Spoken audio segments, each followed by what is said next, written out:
MACT. MACT. MACT. MACT. Music Association of Central Texas. Music Association of Central Texas. Music Association of Central Texas. Music Association of Central Texas. It's all about live music. It's all about live music. It's all about live music. It's all about live music.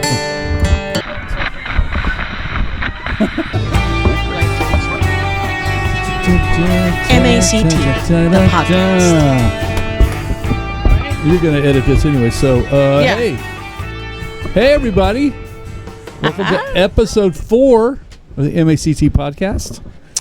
We're switching the tables. I'm Casey Stanislaw, past president, current secretary of the association. And with me today is Stephany Chavira, who is the current vice president and local musician. How you doing today, Stephany? I'm doing amazing, thank you. And I'm running on 3 hours of sleep, but I'm very good.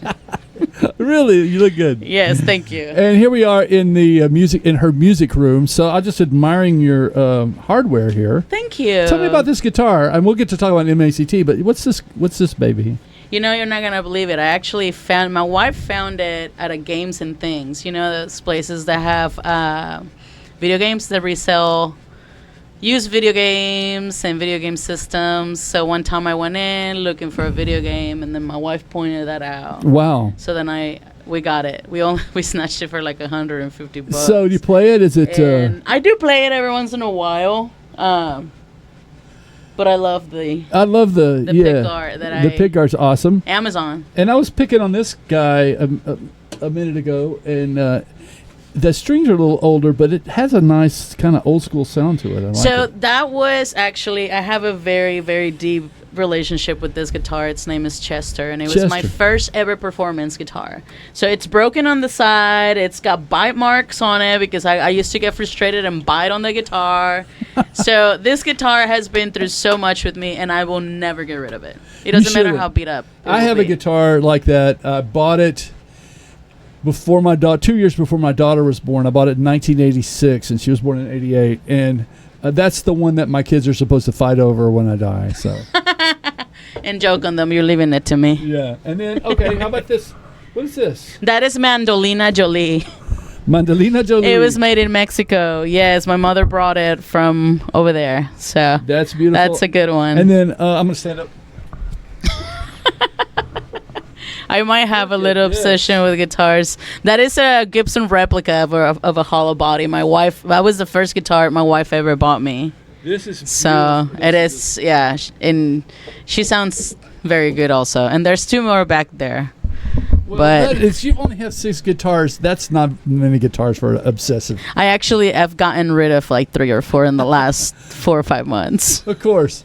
Yeah, well, I mean, if you're a guitar player, you need to all serve different purposes. 100%. People don't think that. I mean, they just think that all guitars sound the same. They don't. They're all for different things, and they all sound different. Yes, exactly. So and you have to have a backup. 100%. What if you break a string? I am very bad at bringing backup guitars to my gigs, and I always bust a string. And the day you don't bring the backup, you bust a string and you don't have anything to play. I think I'm just lazy and I don't want to carry extra stuff. Yeah. Well, so anyhow, I'm here with Stephany, and we're going to talk about MACT. But if you've watched the first 3 episodes, you know that we're doing it all in Stephany's space here in Waco, and this is her private studio. You got the sound treatment on the walls. You got some cool pictures. Jimi Hendrix is up here. Those are all made by local artists. Nice. Yes. So Stephany, we're going to again talk about her role at MACT, but one of the things she's done is pioneer this podcast as a means to get our message out, talk about the organization, who we are, what we're trying to do, what we've done, and what we could do better, and hopefully get some of you guys out there in YouTube land to go, hey, that's something cool I think I'd like to be a part of. MACTX.org if you go and look us up. Also on our Facebook page.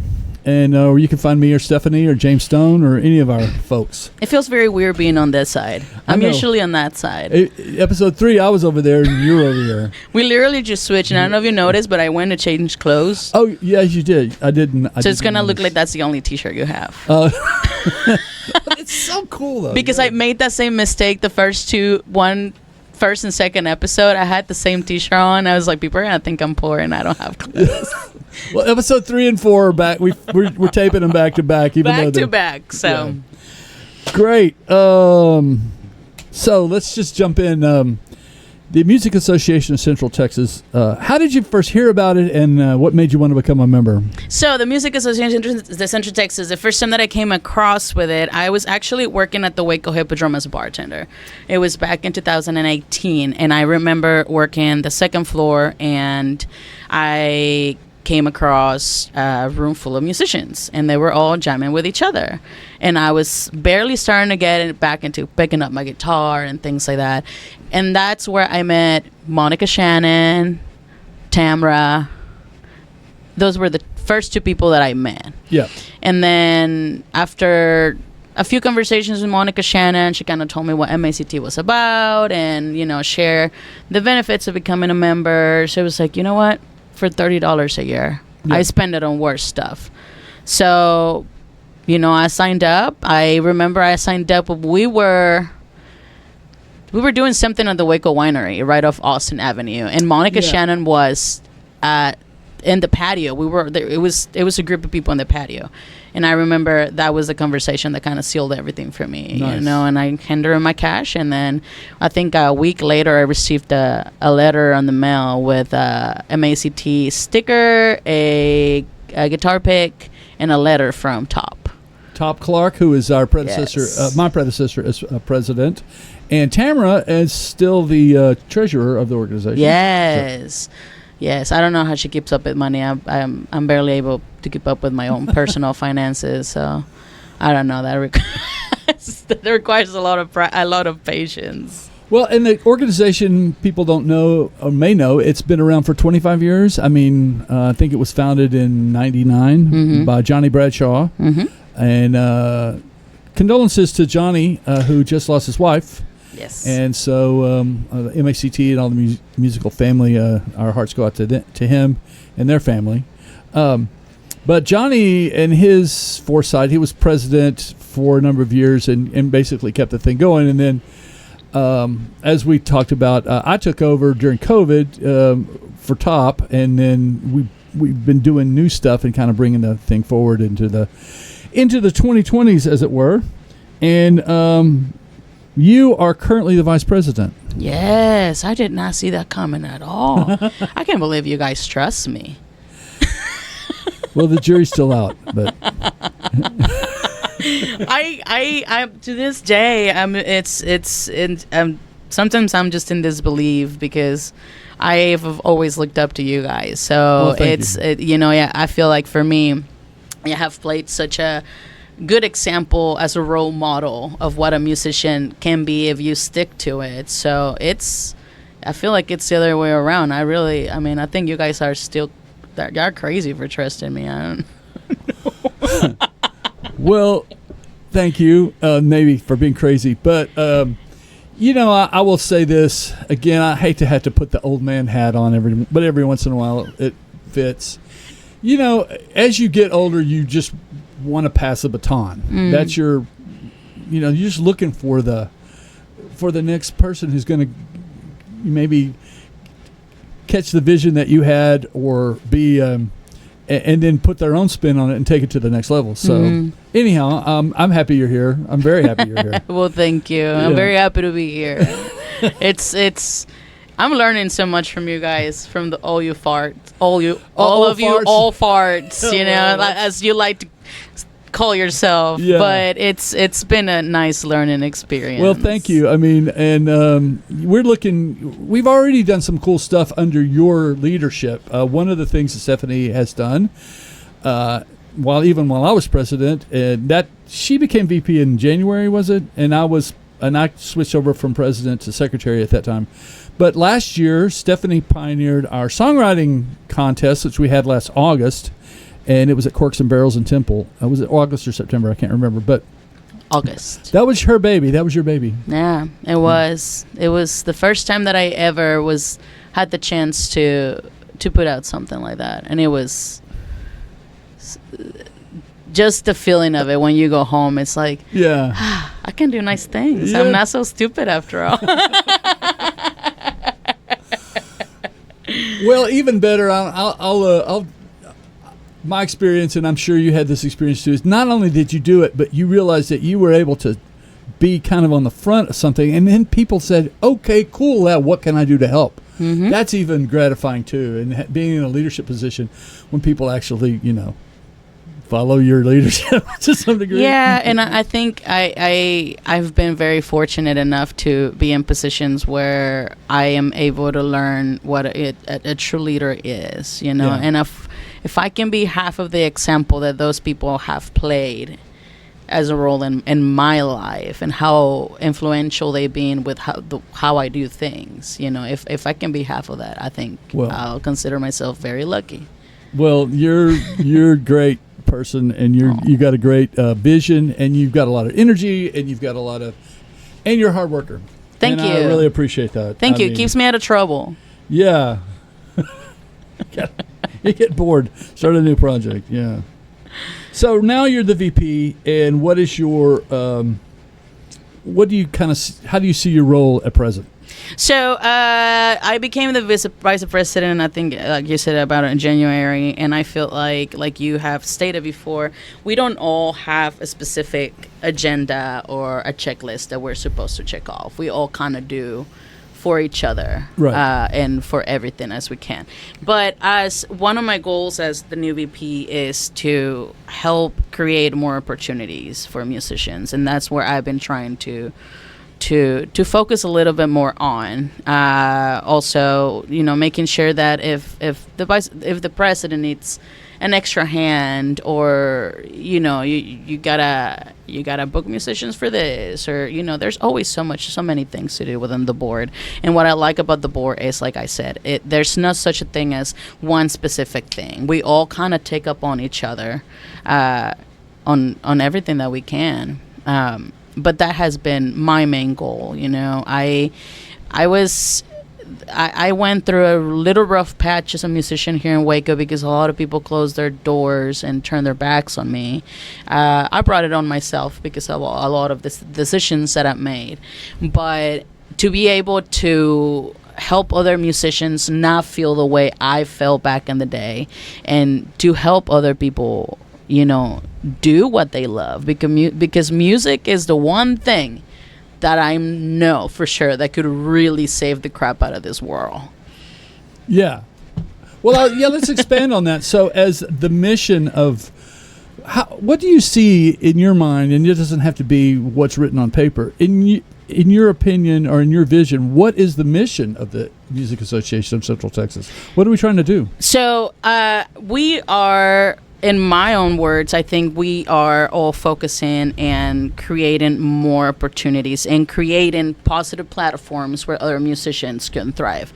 An example of that would be the singer-songwriter competition, right. fall festivals, networking with other people. So that's where I think our mission falls on, because it's the one mission is to work. It's all about live music. Right. So there's just so much that comes to form live music, like we spoke about before, lights and sound and luthiers, and I mean, you name it. Well, and people coming into spaces and socializing, maybe eating, maybe enjoying an evening, but enjoying the music with music as part of it. Yep. And I don't know how you feel about this with all of the kind of artificial music that we have these days, and I'm not dissing anybody, although I just have recently, it's been like in the last few weeks, come across these AI generated songs on YouTube. Have you seen these things? I have not. Yeah, they're songs, but they were generated by AI, and not dissing any art form, but it just feels like, man, we really need to emphasize live music and performers 100% more. 100%. I feel like I know that live music is a huge part of the economic infrastructure in every single town. Yeah. You know, musicians bring patrons to the venues, so that, you know, gives money to the venues, and it's all a big circle that I wish people would really understand, that the live music is more than just picking up your guitar and setting up. You know, it's a business. It's a business that the people that are usually in it, we're very underpaid, and we still find so much joy with it. Sure. You know, and in venues too. I mean, I feel for them because they're trying to create a space where they have music, because they want music. They love music. They want to have music in their space, and sometimes it's hard to get a draw. Sometimes it's hard to get a crowd to come out. Yeah. And it could be anything from the weather to construction or whatever. You know, there's something else going on in town. So I feel for them too. And so there's a symbiotic relationship, of course, between the venue and the musician. Let me adjust this a little bit. There's a shadow on your maybe I'm hiding my face. there we go. That's a little better. Yeah, so you can see your face. There you go. Yeah. But there's a symbiotic relationship between musicians and venues. And so when it all clicks, it's so cool. Yeah. Right? I agree. And then, but, you know, on the nights when there's not hardly anything in the tip jar and, you know, the crowd's kind of sparse, it's disappointing for everybody. Indeed. No, I agree. I just had a gig at Waco L. Shout out to Waco L and SAC for booking me. And it was the third time that I've played there, and it was been the only time that it was empty. It was literally like 3 or 4 people. But there was so much going on in town. We had a Baylor graduation, and then we had Mother's Day weekend, you know, the Sunday after that.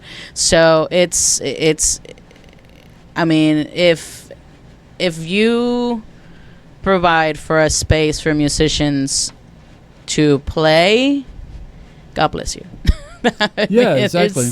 It's a beautiful thing to have in Waco, and again, it helps the economy as well. You know, musicians are people that are part of your community. You know, their kids go to school with your kids. You sit in church with them, and things like that. And we also eat. So all that money that you're bringing into the venue where we're playing or throwing in the tip jar, that makes a huge difference for us. Of course, yeah. And even if it doesn't monetarily, it's still the gratification. It's still a little bit of a thank you for the musician. 100%. You know, in a society that's prosperous and growing and thriving and people are happy, you're supposed to have arts.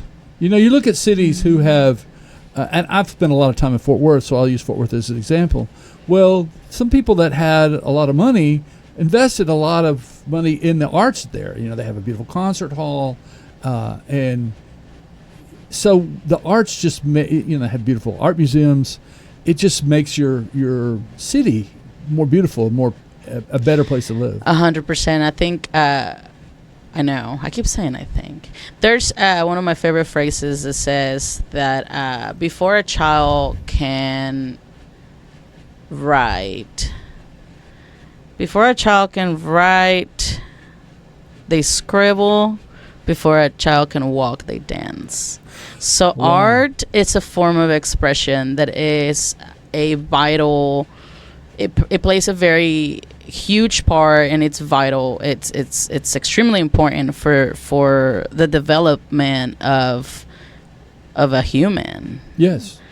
You know, art is, what is that word? Art is I can think there's no right way or wrong way of doing art. Right. So it's important to have art in our community. There's a saying that I ran across that I really like, and it's very simple. Art saves lives. You believe that? 100%.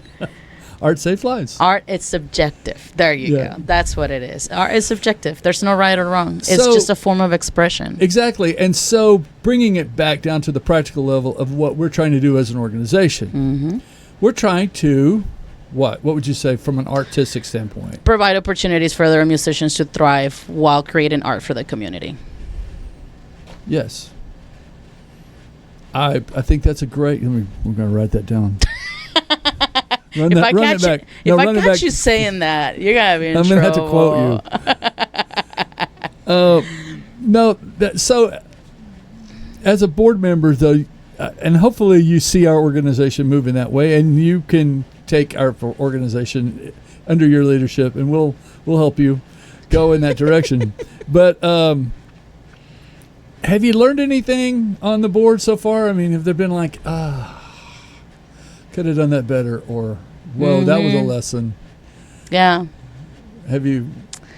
I think the one thing that I have learned with the board is you're not always going to be able to do everything that you want to do. Yeah. And you're going to have to be at peace with that. Yeah, that's a pretty good lesson. You can't. One of my friends said, if you want to eat a dinosaur, you're not going to eat it in one bite. Right. It's going to take you some time to do it. And there may be even pieces of the dinosaur you don't want to eat. Exactly. So in 5 years, what are we going to be doing? I think that in 5 years, we're going to have our reach. What I'm hoping for is that our reach has expanded within our Central Texas area. That we are able to create opportunities that are not just seasonal, but temporary, that will allow musicians to thrive in our community. Yeah, and I think it's also important to understand that we are not the Lone Rangers. We're not the association, right? Nah. There are lots of other arts organizations. 100%. And music organizations. And I think we want to look at ways to partner with people like that. You know, I'll use this as an example. They have a great little symphony organizations in Waco and in Temple. And I have more ties with the Temple people. And they have a great concert series down there. I mean, I'd love to see us partner with some of those organizations, whether directly or indirectly, just to kind of help foster that kind of thing. So, 100%. Yeah, and I think that the more people realize that this whole field is not in competition, there's room for everybody to thrive. Yep. I feel like the second that people start realizing that is the second that we're all gonna start to create bigger things together. Yeah. You know. Yes. So, Very cool. Anything else you really want to say about the association before we move on to personal stuff? No, I just really highly encourage everybody that is watching this or listening to this to sign up. MACT has been very beneficial to a lot of musicians, and if you don't believe me, you can just look at what I've been doing for the past 4 or 5 years. A lot of what I've been able to accomplish has been because of the association and the networking that I've been able to get through the association. Learning from people like you and James and Monica Shannon and Tamra and Top. And this is knowledge that you can also acquire if you decide to join us. You know, we spend $30 on other stuff that are harmful for us. Why not spend $30 on something that is actually gonna fit what you love doing, which is music? Right, $30 for an individual and $60 for a band or a venue. We are trying to create a network of venues as well that are MACT friendly. So. And if you know, if you have that anxiety of, oh my God, I don't know anybody, just come out. You know, if you don't want to talk to anybody, sit in the back, just watch what this is all about. Just enjoy what this is about. Yes, and it's all about live music. Live music. And then if you build up the courage, come and talk to us, and then we'll sign you up. Or you can just grab a guitar and jump in. Yeah. Or whatever you play. And, you know, we've been setting keyboards up, too, at our jam sessions. Yes, so that has been very nice. Yes, we need a trumpet player or something like that, man. Oh, you're right. That would be fun. Okay, let's talk about Stephany. So you've already mentioned your wife, Michelle. Yes, my beautiful, lovely wife, who is... You want to say it? You want to say it? She's expecting. So as many of you, some people already know, but some don't. But me and my wife are expecting our first child after a lot of hard work that we put together. That's awesome. And I'm very So what we're talking next year, right? January 3rd is our due date, Oh, but wow. she said that she doesn't want to. She wants to be induced the last week, so she's the oven. She's the one baking the baby. I'm not gonna tell her to keep it in there for another 30 minutes if she doesn't want it. Well, it'll let you know. Yeah. Oh, I'm sure it'll be knocking on the door. But yes, my wife and I've been married for 4 years. And I know that you're originally. I'm supposed to ask you where you're from, but I know that you were born in Mexico, right? I was born in Aguascalientes, Mexico, which is literally the belly button of Mexico. Right. It is. If there's a big statue in the center of my town, and it says geographically this is right the belly button of Mexico. Yes, and it's called Hot Waters. Aguascalientes. Aguascalientes. Back in whenever the Spanish came in to, steal land, they noticed that there was water coming from hot springs. So that's where all this name originated. And I know I've met your mom, Noeli. So Noelia. Noelia. Yes, I love you, Mama. She's a pretty nice lady. She's pretty cool, yeah. She's pretty cool. Shy. Yeah. So, how did you come to be in the States and get your citizenship? I assume. So right now, I'm actually doing green card process. Okay. So I came here when I was 15 years old. I came with a tourist visa, and I overstayed, and then proceeded to get DACA, which is deferred action, through the executive order that Obama put in place back in 2011 or 12, I believe. So you're a dreamer. I am a dreamer. Yes, I am a dreamer. Well, you're not the only one. I know. To quote John Lennon. I love John Lennon, but so that's kind of like the short version. So I've been here since I was 15 years old. I got here. I did high school in 3 years. Yeah. And then I caused some trouble, and then I got back into the music. That's awesome.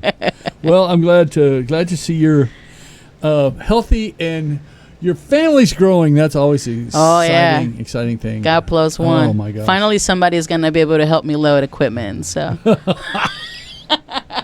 you'll be carrying your child a long time before they start carrying in your junk. I already know it. So, how'd you get into music? Most musicians have been musicians their whole life in some form or fashion. So, I suppose I should ask: have you had any training, and then when did you decide to get serious? So, it's been a mix of a lot of stuff. My father was in the performing arts, so ever since I was very little, I grew up with that kind of environment. My mother was a huge opera fanatic, so we went to a lot of that, and we went to a lot of symphonies and orchestras. And who's your favorite symphonic composer?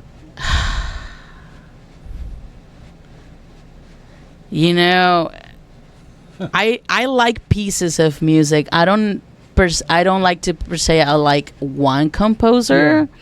Do you like but I think probably Bach. Oh, Bach's amazing, yeah. He loves them 16 notes, and I do too. 16th note, he does. You got to give him that. Yes. I was listening to some classical channel the other day, and I heard a Bach cantata, and it was played on recorder and mandolin. Oh, wow. Yeah. And a recorded and like the little flute. Yeah. I have one in my closet. We should bust it out. There's the mandolin. I'll bust out the recorder. Well, it just goes to show you that good music is reinterpretable by, we mentioned the John Lennon a minute ago, the Beatles. I mean, how many different ways can you reinterpret some of these songs? 100%. Yeah. Yes. And that's what's magic about songs and good music is you can it lives on. Art is subjective, and it's a form of expression. As long as you're expressing it from the heart, it's all good. Beethoven, I believe it was Beethoven, said there is such a thing as playing a wrong note. There is not such a thing as playing without passion. Awesome. So you can play that wrong note all day if you want to, but you better be playing it from the heart. Right. There you go. Yeah, for sure. So... Yeah. So yeah, it's been a little bit of a mixture of everything. I've always been very musically inclined. I picked up my first guitar when I was 12, and I kind of taught myself. And then I lived in Mexico at the time, so I joined the middle school group, which is called a estudiantina, which is a group of younger kids, often formed by teenagers. It's very common. Estudiantinas were originally from Guanajuato, which is a little south of Aguascalientes. A little south of Aguascalientes, and that movement kind of expanded throughout the entire country. And it's very common to have estudiantina groups within your middle school and such a thing. So I joined my first official school or music group when I was 12 years old, which was my first year in middle school. Cool. And that's how I learned how to play a little of a melodica and mandolin and marimba and xylophone. So I got a lot of training from that. And then whenever I came to the States, I got a lot of my actual music training, learning how to, play actual French horn or bass clarinet under the direction of Archie Lee Hatton IV, which to this day, he's probably one of the most influential music teachers that I've had in my life. And where was that? It was here here in Mexico, here in Waco, Texas University High School. Wow. It was him and Blake Waller. They were both my band directors, and they kind of took me in and they guided me in through this. And Blake Waller got me into DCI. Do you know what DCI is? No. DCI is Drum Corps International. It is pretty much professional marching bands. So you play drums too, huh? Or have? I play a little bit of everything. Wow. I like music. I don't care what it is. Let me ask this about being a musician. Do you see yourself as a guitarist first or a vocalist first? A singer? I think probably as a vocalist. Sure. Yeah. You're a great singer. Thank you.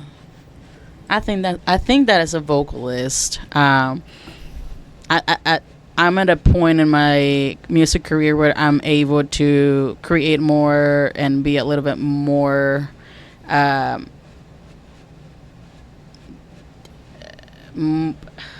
have a little bit more freedom when it comes to making music, because I have band members now. It doesn't just fall on my strumming or my chords. I'm able to do more because of and other your band people. members do things behind your back and that are cool. Yes. And you're like, oh yeah, let's do that. So I think that's why I will probably consider myself a vocalist. I call myself a musician because if you do anything with music, you're considered a musician. But I think I would say probably a vocalist. So when you're playing music, I mean, what is it you love the most? Oh man, makes me happy. Yeah. It makes me so happy. It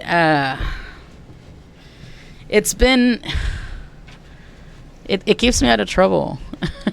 You said that several times today. Because it does. I'm a recovered addict, hidden for 4 years here in the next couple months.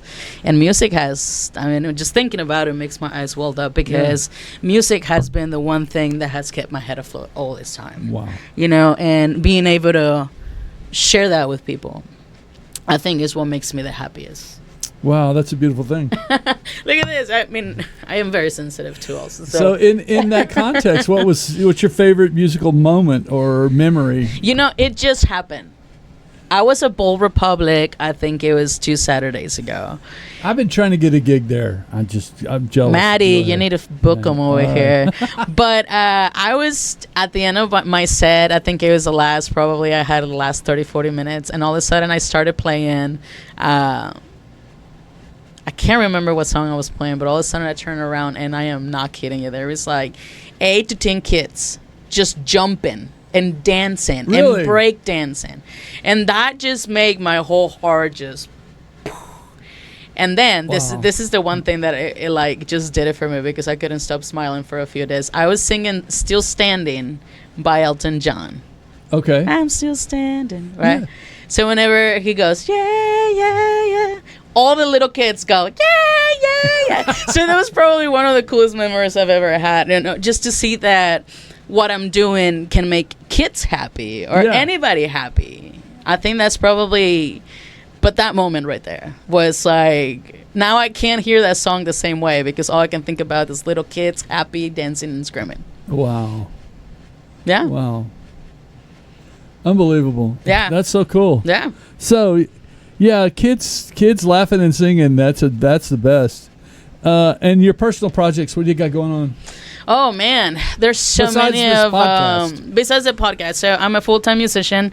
I am pretty much playing everywhere in town, and I've been able and fortunate enough to expand within Temple area, Harker Heights, Belton. So it's starting to expand out through all this. So still doing a lot of solos, and I finally started playing with the band, which it was kind of a new thing for me. You got to see one of the first times that I got to play with a full band, which was a lot of fun. So the Waco Pride way back in October. So that just trying to stay afloat and making sure that I am booked. Is there another Pride event coming up into June? So, yes, June 29, I will be playing at Temple Pride. It's going to be a 3-piece band. So, it'll be me, Jaden, and drummer to be discussed still. But I'm hoping that it's my area. No bass player. No bass player, not this time. Okay. So, we'll be there playing from 3 to 5. Downtown Temple, so make sure you follow and support all your Pride networks, Waco and Temple and Belton and everywhere. Yes, I'm with you on that. So that sounds cool. Yeah, I did get to see you over here in Waco. That's cool. A lot of fun. And as you may have seen from the previous podcast, the previous episode, that we have a keyboard player in common, Jaden Oliver. So. Plays in my band, plays in Stephanie's band, and he's an MACT member as well. And if you come to one of our jams, you might get to play with him. You get to play with Jaden too. He's a very talented guy, and I feel like it's like you could just see how the music gets into his body, and he starts to really feel it. Really does. And I think that's very contagious for the front person of the band. To turn around and see that your bandmate is having the time of his life. And I often try to look at him because he inspires me to get crazy. I feel like one of these days I'm going to do a backflip or something just by looking at Jaden play because he really enjoys it. He's a special person and musician. He just has I don't know what to say. We've talked a lot about Jaden, but you need to meet him in order to understand what we're talking about. But the second that you meet him, it's one of those things that it clicks for you. Okay. And he's very funny also. He's hilarious. he and I have written a lot of songs together. Yes, you need to check it out. Okay, so now. Oh, wait, time out. Oh, yes. Yeah. We have a T-shirt for Casey. We did a little swap of T-shirts. So nice. Thank you so much. Make sure you check it out, guys. All on Stephany website. Chavira. And what's the best way to contact you as a musician? StephanyChavira.com. It's got all the links to go to my website, email, phone, everything. And that's Stephany. Yes. Stephany. Stephany Chavira, Chavira. Yes. Find her on Facebook. You can find her on all kinds. Thank you so much. No, thank you. Okay, it's the fun part now. Ready? Oh my goodness, I'm nervous. So we have the 10 questions at the end of the podcast, but I'm not asking the questions she asks everybody else. Well, there's one. That's cheating. But here you go. Actually, I have 11. Oh, that's cheating. Because I just thought of one. Did you? Ready? Lightning round. Ding. Stone Temple Pilots or Pearl Jam? Oh, Pearl Jam. Who's your favorite musical act when you were a kid? Musical act can be anything. Yeah. Carmina Burana. It's an opera. It's an opera. Mm-hmm. I know. Weird. Who's your sports team? Oh, I'm not a sports person, but if I had to say some team, I'd probably say the Texans. The Texans. Okay. Hot dogs or corn dogs? Oh, hot dogs, 100%. With jalapenos. Watermelon or cantaloupe? Oh, watermelon, 100%. I'm Mexican. Yeah, of course. It's the national fruit of Mexico. Dallas, Houston, or San Antonio as a city? Houston. Houston. Why? Why Houston? I don't like Dallas. I've had a couple of bad experiences in Dallas, Yeah. and then San Antonio. I just prefer Houston. I also have family in Houston. Right. Okay. So that Fair narrows enough. down. Mustard or mayo or ketchup? Oh, ketchup. I should have stuck with mustard and mayo. PC, Android, or iPhone, Mac? Oh no, Android. Android, PC? Yeah. Yeah. God, thank you. 100%. I don't like to pay for every single program that I have to use. Thank you. Yeah. Pickup or car? Pickup or car? Oh, SUV. SUV. Favorite vacation ever? Oh, favorite vacation Where'd ever. you guys go on your honeymoon? You know, we went to Houston. We Space Center? So we got married in the middle of the pandemic. We got married in October 11th of 2020. So at our wedding, we had 10 people. 5 on her side, 5 on my side.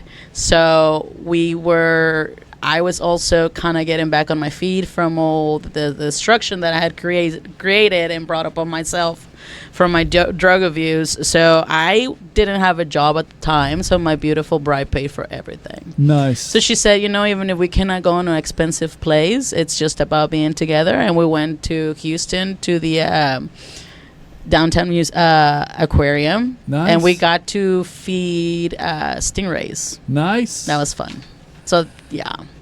Okay. But my favorite vacation, I gotta tell you, I was 9 years old, and the first time that I traveled here to America, I was 9 years old. In 1999, me and my father came over here with a visitor visa to an NCAA cheerleader tournament. My father was a cheerleading coach. Wow. For a long time, like 20 years. Really? So that year, he qualified to come out here, and he brought me with him, and it was the first time that I came to America, and I think that was probably my favorite vacation.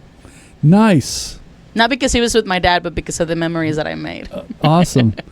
And I will repeat one of your questions. If you could bring back one musician that is no longer alive, who would it be? Freddie Mercury. Freddie Mercury. Yes. Yeah. Yes. 100%. Oh yeah, he had a golden voice. 100%. Yeah. Yeah. Yeah. I think that about puts a wrap on it. We've been talking for a while. That's all we do. That's all we ever do. Just talk or play. Nice. We are the Music Association of Central Texas. Again, thank you for tuning in and listening to us. Please give us like and subscribe. Recommend. Tell all your friends. And come to our next jam. Check our website. I don't know when you'll be seeing this. Could be months from now. But go look at the MACT Facebook page or our website, mactx.org, and you'll find out what we've got going on, whether it's a contest or a festival or a jam session. I'd love to see you there. Love to have you as a member. Love to meet you. If you see one of us, come up and introduce yourself. Yes. And that's it. That's a wrap. Yeah. We did it. Subscribe, follow, like. Yep. And and support your local musicians and venues. We'll see you next week, guys. It's all about live music. MACT. MACT. Good job. MACT. MACT. Music Association of Central Texas. Music Association of Central Texas. Music Association of Central Texas. Music Association of Central Texas. The MACT podcast is produced by the Music Association of Central Texas, a 501c3 organization. Please don't forget to like and subscribe and visit us at mactx.org or on our Facebook page. Thanks for listening, and please support your local musicians and venues because it's all about live